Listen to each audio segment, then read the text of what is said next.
Chaque année, des tempêtes sèment le chaos dans la région de Canton.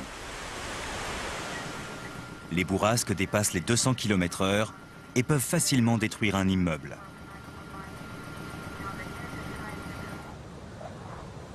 Mais la tour de Canton possède une arme secrète, cachée à son sommet. Ce sont ces deux énormes réservoirs qui contiennent plus de 100 000 litres d'eau. James Stansfield a construit une petite maquette en spaghetti pour nous montrer le fonctionnement de ce système. La tour est évidemment flexible jusqu'à un certain point. Là, je lui ajoute une masse.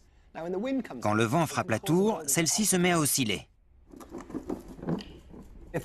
Si cette oscillation se rapproche de la fréquence naturelle du bâtiment, on n'est pas loin de la catastrophe.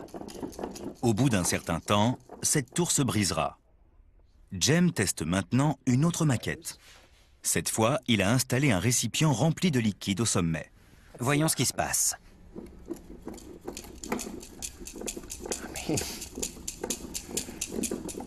Alors ça, c'est épatant.